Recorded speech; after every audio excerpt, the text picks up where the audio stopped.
Oh, good morning, everybody. Welcome back to the Daily Six. I've had enough laying around. It's time to get ready and go. But what happens when you get ready and you go the wrong direction? Would you grab Exodus chapter 2? Let's take a look at it. I think Moses might have been ready to get moving, but I don't know if he did the right thing. Exodus 2. I'll be right out.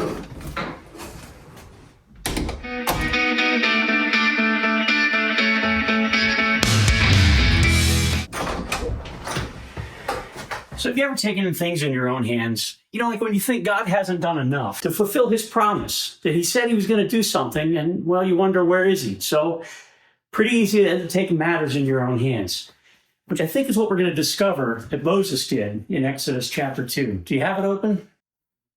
So undoubtedly, Moses knew the stories about the people of Israel, the promise God had given to Abraham.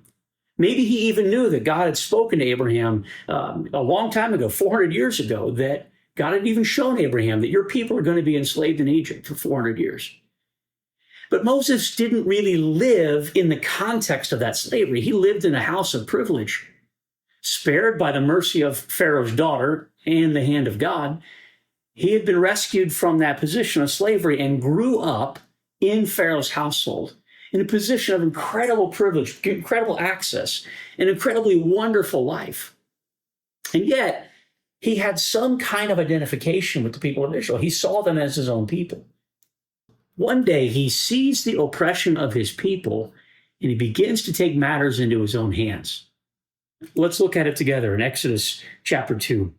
We're going to pick it up in verse 11. It says that one day, after Moses had grown up, he went out to where his own people were, and he watched them. Do you see that? He watched them at their hard labor. You see, he wasn't personally involved in that hard labor. This life of incredible cushiness, growing up in the palace, everybody else did the work for you. But he sees it, and he identifies with it. He saw an Egyptian beating a Hebrew, one of his own people.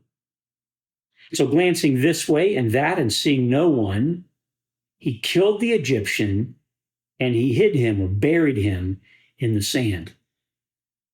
So something got the better of Moses. And I don't know, probably some kind of a flash anger or something. Likely this had been building for some time, this discomfort with how the Egyptians were treating his own people. Maybe there'd been some atrocities he'd seen before, and so now he's really got this intensity within him, and he was not intending to do this in full view and start a revolution. No, he looked one way or the other. No one's there, and so he does this in secret. But what we do in secret, friends, always finds us out. Let's keep reading. The next day, he went out and he saw two Jewish men fighting each other. And he asked the one who was in the wrong, "Why are you hitting your fellow Hebrew?" Well, that man, defensively, he says, "Well, who made you ruler and judge over us? Are you thinking of killing me just like you killed that Egyptian?" Well, and then Moses was afraid, and he thought, wow, what I did must have become known. So here, Moses is kind of taking this position of superiority. Again, maybe being raised in Pharaoh's household, he kind of thought of himself as a person of power and prestige, and so he tries to correct his Hebrew friends. In verse 15, when Pharaoh heard of this, he tried to kill Moses. He wanted Moses put to death, probably issued a death sentence upon him. But Moses fled from Pharaoh and went to live in Midian, where he sat down by a well. Moses, he goes and he starts his own wandering in the desert as a fugitive, running from the death sentence pronounced over his head. Verse 16.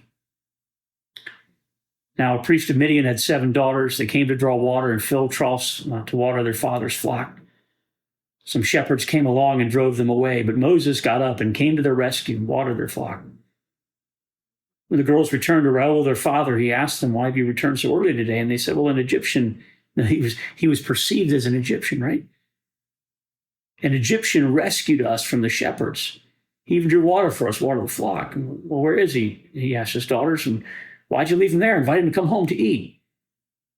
So Moses agreed to stay with the man who gave his daughter Zipporah to Moses in marriage. And she gave birth to a son. Moses named him Gershom, saying, I've become an alien. Notice this, I've become an alien in a foreign land. See, he had to run.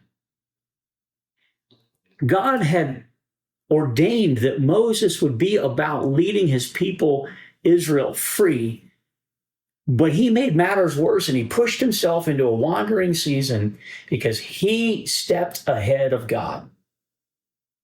And during that long period, verse 23, during that long period, the king of Egypt died, and the Israelites groaned in their slavery. They cried out, and their cry for help because of their slavery went up to God. And God heard their groaning, and he remembered his covenant with Abraham, with Isaac, Jacob. And God looked on the Israelites and was concerned about them. Friends, God knows your story. He knows your circumstance. He knows mine. He knows the things that we long to be different and to be healed. But what he's not going to do is let us run the solution. When we try to take matters in our own hands, things will inevitably get worse, just as they did for Moses. So here's what I wonder if you'd do this morning. Would you give God an extra 6 minutes and ask him to examine your heart? Where are you trying to control your life and control your circumstances, to take things in your own hands and to play the role of God? Can you ask the Lord to show that to you? And then surrender it to him and let it go. We're going to see how God spoke to Moses and how God began to advance the ball forward tomorrow, right here on the Daily Six. But first, give God 6 more minutes, and then we'll see you tomorrow.